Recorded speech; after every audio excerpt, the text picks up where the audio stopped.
Good evening, everyone. So, today we will talk about common intention, acts done by several persons in furtherance of common intention.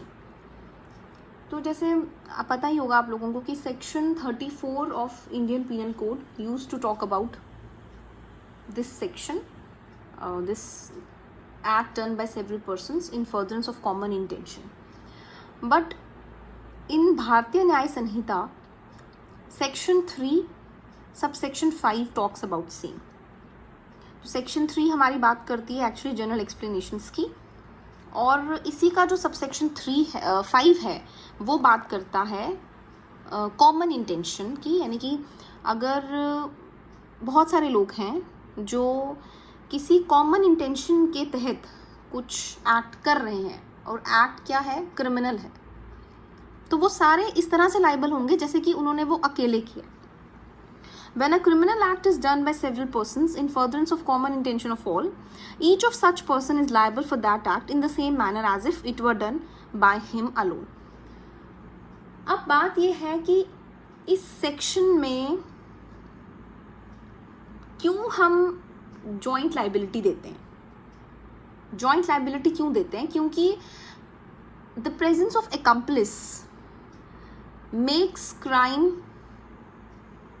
The commission of crime easy.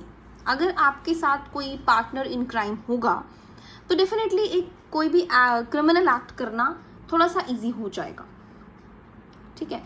और दूसरा ये है कि कभी कभी क्या होता है कि बहुत मुश्किल हो जाता है इंडिविजुअल मेंबर्स के डिफरेंट एक्ट्स को डिस्टिंग्विश करना. It is very difficult to distinguish between the criminal act of individual members of party who act in furtherance of common intention of all to prove exactly कि कौन सा part किस person ने play किया है. और मैंने जैसे आपको पहले ही बताया कि why everybody is guilty in such cases is that presence of accomplice gives encouragement, support, protection and confidence to person actually engaged in commission of illegal act. कि जो पर्सन इलीगल एक्ट की कमीशन में engaged है उसको एक encouragement मिलती है अगर उसके साथ कोई accomplice प्रेजेंट है. accomplice is the partner in crime, it's particeps criminis. ठीक है. अब सेक्शन 34 जो थी इंडियन पीनल कोड की और जो आज की डेट में सेक्शन 3 सबसेक्शन 5 है of Bharatiya Nyaya Sanhita, it creates no specific offence. Actually it is a rule of evidence कि अगर 2 या 2 से ज़्यादा लोग इकट्ठे मिलके क्राइम करते हैं कॉमन इंटेंशन की फर्दरेंस में, तो वो इस तरह से लायबल होंगे जैसे कि उन्होंने वो अलग अलग काम किया है. ठीक है. तो ये जो है आपका कॉमन इंटेंशन, आपको पता होना चाहिए that there is a difference between common intention and similar intention. unless the intention becomes common, person cannot become liable. जब तक कि इंटेंशन कॉमन नहीं होगी हम किसी इंसान को लायबल नहीं करेंगे, क्योंकि there is a difference between similar intention and common intention. When the intention gets shared between 2 people then it becomes common intention. और जो सिमिलर इंटेंशन है वो रिस्पेक्टिव पर्सन के माइंड्स में रहेगी, वो ज़रूरी नहीं है कि वो शेयर हो. तो इसीलिए यहाँ पे लायबिलिटी दे रहे हैं कॉमन इंटेंशन के लिए, ना कि सिमिलर इंटेंशन के लिए, क्योंकि ये दोनों टर्म्स में डिफरेंस है. Consensus ad idem, meeting of minds होना ज़रूरी है in order to make person liable under section this 3 of clause section 3 subsection 5 of Bharatiya Nyaya Sanhita, that is section 34 of IPC. उसके लिए जो इंटेंशन है कोई क्रिमिनल एक्ट करने की वो शेयर होना ज़रूरी है.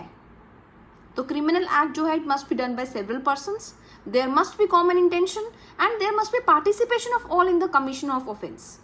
पार्टिसिपेशन होना ज़रूरी है कि सारे लोग जो हैं वो पार्टिसिपेट कर रहे हैं, ये होना ज़रूरी है in order to make person liable.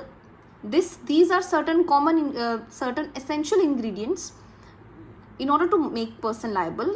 ये ingredients को fulfill करना ज़रूरी है. तो अब इस सेक्शन में जो आगे है बहुत सारी और भी इम्पोर्टेंट पॉइंट्स हैं. कुछ केसेस हैं जैसे कि Barendra Kumar Ghosh versus king emperor.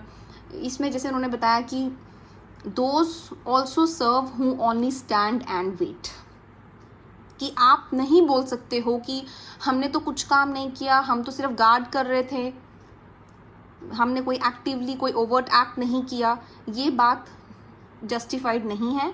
और even if you are not doing anything, you are just standing, and those also serve who only stand and wait, आप भी लायबल हो। इवन इफ आपने कोई ओवर्ट एक्ट नहीं भी किया है, बट स्टिल ये आपकी पार्टिसिपेशन है, आप लायबल होंगे।